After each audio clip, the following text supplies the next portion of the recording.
ambiance. Like, what kind of mood am I setting right now? Maybe like we're on a date and we're talking about books that I like, because I definitely am a little dressy, you know, wearing lipstick, drinking a beer. Yeah, we can go with that. Hi guys, my name is Ariel. Welcome back to my channel. And today I'm really excited to finally be talking about my most surprising and favorite books of 2020. To be perfectly honest, even though 2020 was certainly a year, I had a really good reading year. I think my average on Goodreads was like 3.7 for the year, which like pretty much like, yeah, there were some not so good ones, but a lot of the books that I read was somewhere between 3, 4, and then a couple of like high 4 and 5-star reads. So talking about my favorite books of 2020, I wanted to talk about not only my favorite ones, but some of my most surprising, and it was really hard to whittle it down. So these are kind of ranked, but like not really. These are 5 of my most surprising books and 6 of my favorite books of 2020. I really tried to do like 5 and 5, so that was like an even number, but you know, we're just gonna go ahead and go with it. I'm really all over the place. So first I'm going to be talking about my most surprising books of 2020, and the first book that I want to talk about is Vampire Kisses by, oh my god, L. Hopkins, I want to say. Ooh, I just realized I don't remember the author's name. But I kind of read the book as a joke.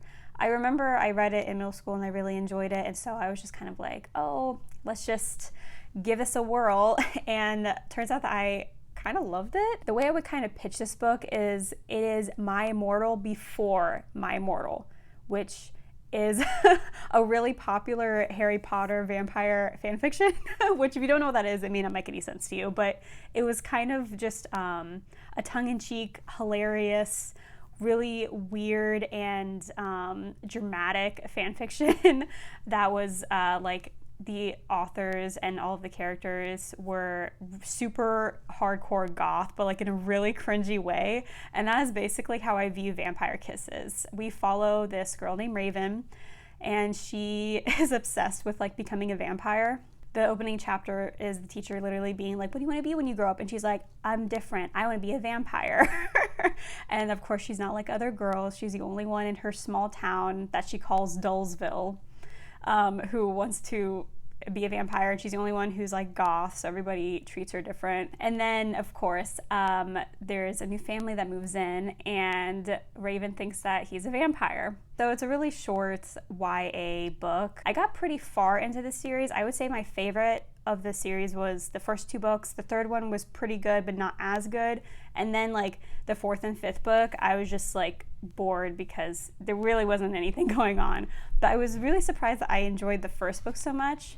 I listened to an audio, and I think that if you're going to read it, I think you should listen to an audio, just because some of the jokes just like, they just made me laugh uncontrollably. There are so many good jokes that I think an audience for 2021 would really appreciate. I think she literally calls her mom Corporate Kathy because she's like a normie that dresses in suits for work, and she constantly refers to her vampire boyfriend as my gothic mates, my gothic guy. I will say that there is a bully named, I think his name is Trevor, who makes fun of Raven obviously, but he has a huge crush on her, which is really obvious. And I just thought their banter was really funny and good, and like honestly, I wanted them to be endgame because I thought that they had way more chemistry than her and her vampire dude, whatever, Alexander. So yeah, I highly recommend it. It was, I just ranted about this book for so long. This is not a good book title for somebody who has a speech impediment, but it's called Burn Our Bodies Down by Rory Power. And this really surprised me because I had originally read Wilder Girls last year, I think, and was really like, I just was really excited to read it, and I don't want to say like I hated it, but I was really disappointed by it, and it wasn't what I was expecting.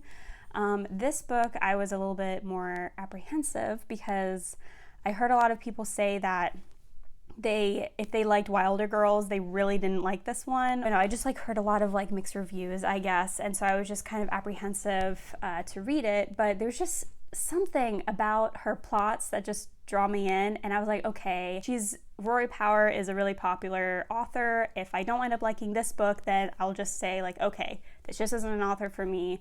Let's just give it one last go. And I really enjoyed it. So we follow a girl, I can't remember her name, but she doesn't know anything about her family. Her mother is very secretive and doesn't reveal a lot about where they came from, and anytime that she asks her mom about anything, she's just like, no, like shuts the conversation down immediately. And you can kind of sense that there's some kind of trauma, or there's just something like not right.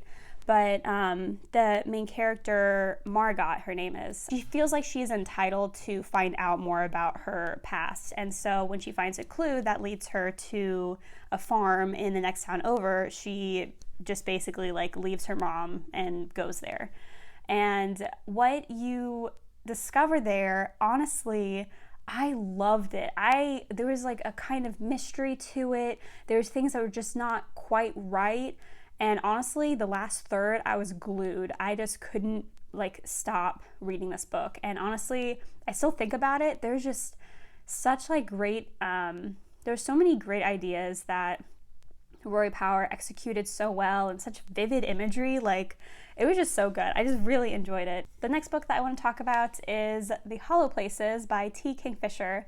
And this is a book that I read on NetGalley, and I'm so happy that I picked it up. We follow a young woman named Kara who is recently divorced, and she basically comes to help her uncle with his weird like taxidermy museum thing, where he basically collects a lot of random things that people send him and just like puts it in his museum to kind of, you know, show off or whatever. Something happens and he has to leave, and she kind of just stays at the museum to help care for it while he's gone. And then one day there is a weird portal that just pops up somewhere in the shop, and her and a friend of hers go through that portal to kind of figure out what's going on. And then just, that's all you need. That's all I'm going to tell you about this, because truly the weird stuff that happens in this book, I can't even describe it. There's just something about T. Kingfisher's writing, and it's also similar with her other book called The Twisted Ones, which I also really enjoyed. And I'm kind of like deciding which one I like more, so I'm just going to kind of mention both of them here. There's just something about her writing that is just so engrossing and disturbing, but also really funny. There is a bit more humor than some people might enjoy, but I felt like it was kind of just perfect. Like, the jokes I felt like were spot on. They were timed really well. There's just something about it. I don't know, I just really love it. Her books also made me think that I might enjoy a genre of horror called folk horror or folklore horror. I can't remember what exactly it's called. And if you have any recommendations for books that are like this, or that you just think have this kind of vibe, please let me know, because I'm on the hunt to kind of have that same feeling I had when I was reading those two books. The fourth most surprising book that I read in 2020 was Axioms by Lindsay Ellis. So I obviously was really excited to read this book because Lindsay Ellis is a YouTuber that I really admire. And I am not a huge fan of sci-fi, but I was really interested in this because it was kind of pitched as The Shape of Water meets Transformers meets Independence Day, which that makes sense. We basically follow a 20-something-year-old girl who's a college dropout. She's working at a temp agency. She just isn't really sure what she wants to do with her life. Her father, however, is kind of like a Julian Assange kind of character, where he hacks into the government and leaks government documents. I don't know, kind of like WikiLeaks. I have no idea. I don't have any idea about that personally, but that's basically like who he is. And then through different events that happen in the book, she encounters an alien that has recently touched down onto Earth and becomes his interpreter. So I just really was interested in that idea. I do like alien and first contact stories, and I assumed that I would like it, but I honestly really enjoyed it. I was surprised by how much I liked this. I felt that Cora was a very interesting and very relatable character. And even though I didn't understand it all, which is part of the reason why it wasn't like a favorite for me, I felt like the alien structure and hierarchy, all of that was really fascinating. You could tell that Lindsay Ellis put a lot of thought and hard work into making it as believable as possible for an alien story. So yeah, I just really enjoyed it, and I would probably recommend it for other people who are like me, who like sci-fi but aren't really sure. They just aren't really sure about it. So yeah, very good book, and I'm so excited to read the rest of the books in the series. I can't wait. And then the fifth and last most surprising book of 2020 that I'm going to be talking about is Lakewood by Megan Giddings. And this was another book that I read as an ARC, and I just can't describe this book. It's one of those books that you kind of, it's like a journey you have to go on. We follow a young woman, what's her name? In all of these books, we're following young women. We follow a young woman named Lena, whose grandmother recently died, and I think her mom is sick, or there's some kind of like family situation going on where her and her family just have a lot of debt through like medical bills and other things. And she volunteers herself to this research facility where they run experiments on her. And that's all I'm gonna really say about it, but I will say that this is definitely probably of the most surprising books that I've read. This was the most visceral and emotional that a book has made me, where I literally was creeped the fuck out. There are certain scenes in here that will never leave my mind. One of them involving teeth, which if you know, you know. I literally had a nightmare about that. So I picked it up pretty late in the night. It was my fault. But I read it until like 4 a.m. I could not put it down until I was like literally so exhausted, and I went to sleep and I had a nightmare, and I woke up really early the next day and I read it until I finished it. Like, I have not had that kind of response with a book in so long. It felt so good to enjoy a book.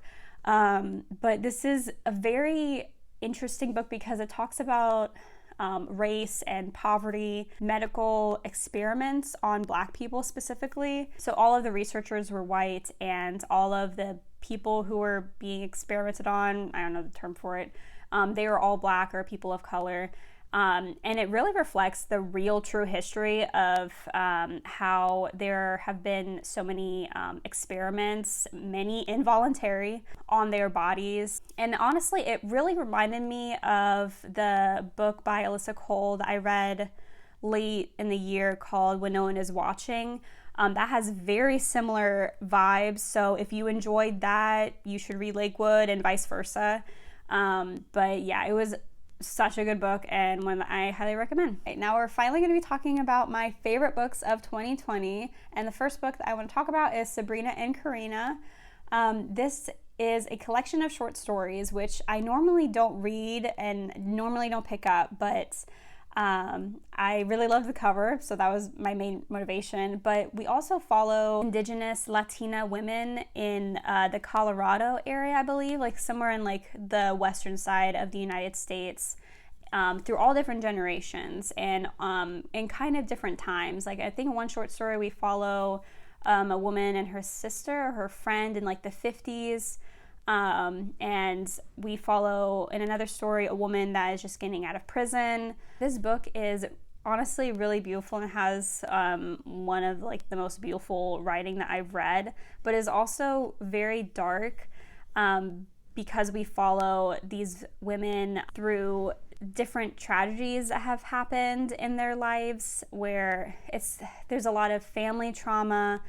There's a lot of conversation about land and land ownership, specifically about the gentrification of their communities. And there's also a lot of sexual harassment, and there's some violence in these stories as well. So while I was reading it, I just felt so drawn into each woman's story because they were just fleshed out so beautifully, and so they just felt like real people, and I really want to own my own copy soon. Just that way I can reread it. But I would also recommend the audiobook. I read them both at the same time. And I think that they were narrated by different people.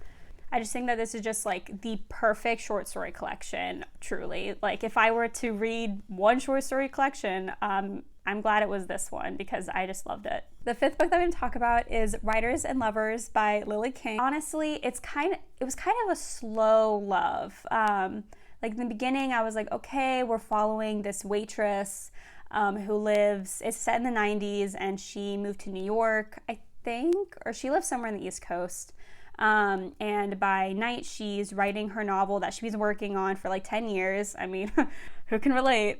And then by day, she is a waitress who like works 14-hour shifts. And we also follow her relationships with two men that she meets. One of them is an older, established, very successful writer, and another one is a man about her age who is just in the beginning of his career but has a lot of promise. And aside from the fact that I felt that this book was written for me because it was just so relatable, I really just liked the exploration of art and the love of art, because especially if you're a writer, I feel like a lot of writers would really enjoy this because yes, it has to do with relationships and her relationship to these two men, but it really just has more to do with her relationship with her book and really with art itself, with her love of art and how it has changed over the years. Like she used to be a child prodigy. Like she used to be really good at golf, I think, and there were just some situations and events that happened in her life that made her quit golf essentially, and became kind of estranged from her family. I think when I originally finished it, I gave it 4 stars, but I think the ending just really made it so clear that it would be a new all-time favorite. Just because it is a very sad and at times very dark book because it does talk about death and mental health. I think the main character's mother passed in the very beginning of the book, so there is that, but there's just so much hope and love in this book. I just wanted to like hug it. Yeah, it was just like such a good book, and I'm just so glad that I read it.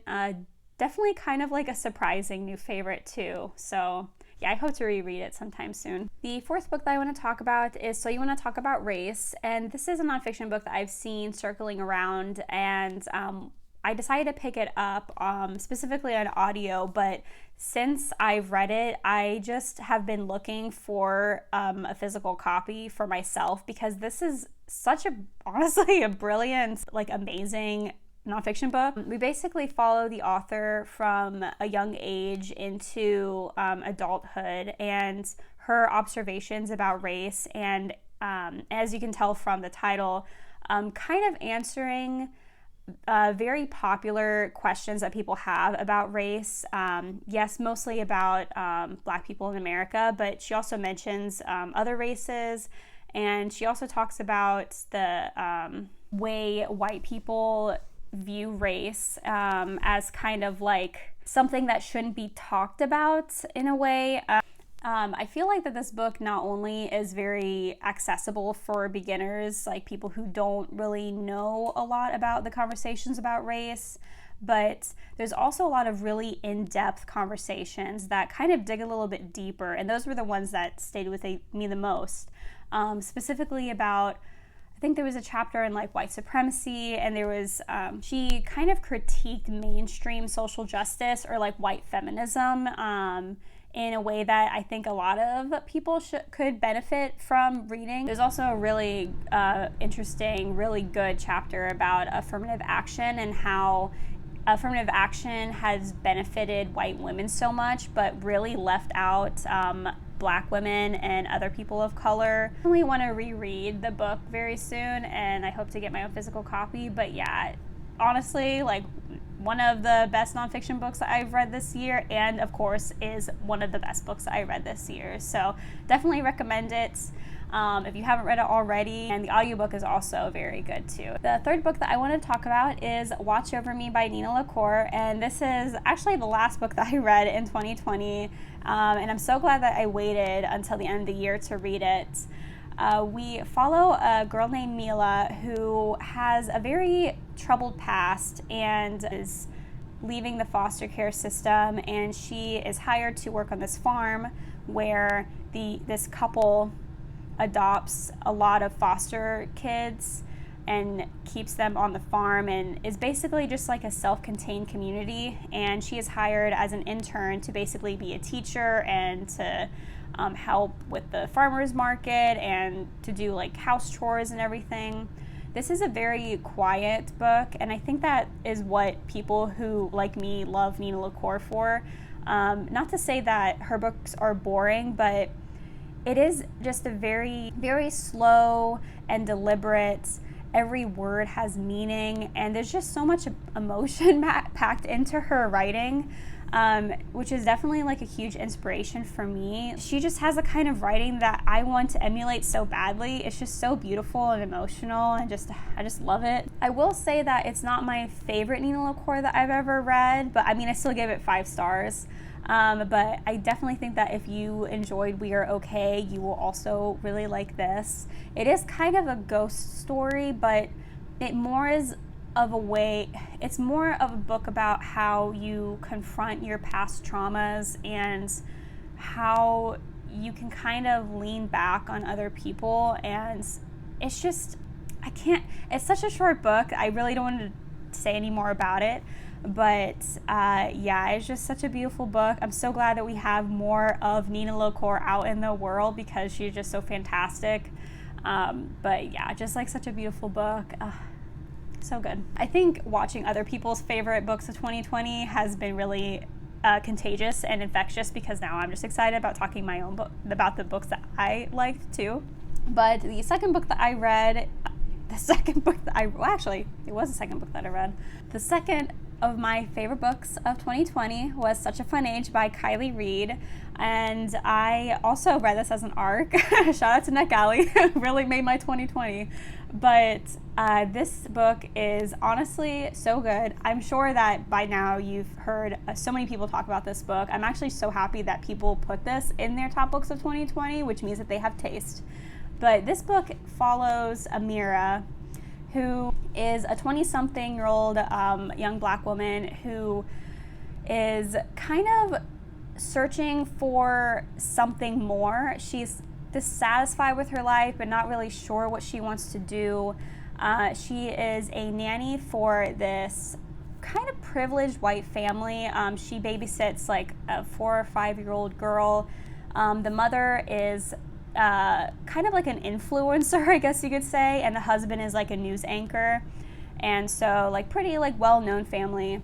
And one day when their house is vandalized, they call Amira while she's like off the clock and says, hey, can you please pick up our daughter? We don't want her to be in this situation, like we don't want her to see what's going on. And so she says, yeah, sure, and takes the daughter to the grocery store with her, which is just to keep the kid busy. It's a security guard at the grocery store approaches her and essentially accuses her of kidnapping. That's basically like all that you need to know going into this. There's so many like interesting characters, I guess you could say, that aren't really like characters, like, oh, he's such a character, but like these are totally real people. Like these are people that I've known in my life. Like one of them is like she basically forms a relationship with this white guy, and he's only dated black girls and he's only friends with white guys. And another character is the mom of the little girl who's the influencer, and she like forms this really strange attachment and obsession with Amira that just like is extremely controlling and manipulative. I really like the way that Kylie Reed, wrote about like manipulation and microaggressions, and there was just like such a weird triangle between Amira, her boyfriend guy, whatever his name is, I don't know, and Alex. It was just like so interesting, like, and it was one of the first books that I read this year, and I literally have not been able to stop thinking about that book since. So if that doesn't show anything, I don't know what will. But yeah, this is another book that I'm kind of on the hunt for, to like try to obtain my own copy of, just because I want to reread it. But yeah, it was just so good. Like, I finished it within a day, just could not put it down. And then the last book that I want to talk about, that I guess, like, when I was creating this list, I really wasn't sure if there was an order to it, because really any of these books could be interchangeable. But I guess if I really had to think about it, I would say that this is probably my favorite book of 2020, which is like really weird to like realize. And that is The Other's Gold by Elizabeth Ames. And I haven't seen anybody talk about this book, and I'm sure people have read it, but I just loved this book so much. I'm going to put the cover of the book that I got, because I eventually bought it, and I like the cover that I got way more than the other one. And the book is divided into 4 parts, where we kind of realize that there were some things that happened in each of their lives that had like such a strong impact on them, I guess I'll say. One of them is we follow a girl named Alice, who's like the typical East Coast blonde sporty girl, and there's something from her past that we realize affected her. The second girl we follow is a Korean immigrant named Ji-sun, where something during college happens that really affects her. The third girl that we follow is Margaret, who is a really beautiful, like model gorgeous girl, who's kind of aloof and doesn't take things too seriously. We follow her after college. And then in the last part, we follow Lainey, who is, I think she's half Mexican, half Vietnamese, who was adopted. And we follow her as they're all like grown up and have families. So even though we do start at college, we follow these 4 girls and their friendships as they evolve throughout the years. I think it technically takes place in like the early 2000s, because there's reference to Occupy Wall Street and the 2008 elections and the Iraq War, which is particularly significant with Lainey, who is very active and is kind of just really into like social justice. It's like, again, it's so hard to talk about like what this book is about exactly, but if you like reading books that are about friendships and sisterhood, found family kind of thing, and really how one can fall back into that support system when really traumatic, horrible things happened, and especially when you're the person who has done those horrible things, kind of like have people to fall back on, essentially. I just loved following these girls so much. As soon as I finished the book, I immediately started it again and just reread here and there. The writing is seriously like some of the like most beautiful writing I've ever read. And Alice and Ji-sun and Margaret and Lainey, like they literally felt like real people. I felt like I knew everything about them. I think this book is like 350 pages, but I would seriously read like a whole 1,000-page book following these girls. Like my heart really went out for them. I just love them so much.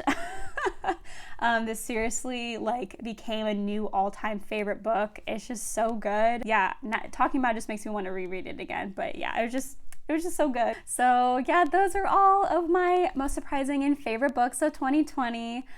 Please let me know if you've read any of these books so we can talk about it. And I'm just really excited to be making videos again and just to talk about books. I really want 2021 to be like the year of me being active in the book community. So really looking forward to that. Thank you guys so much for watching, and I'll see you guys next time. Bye!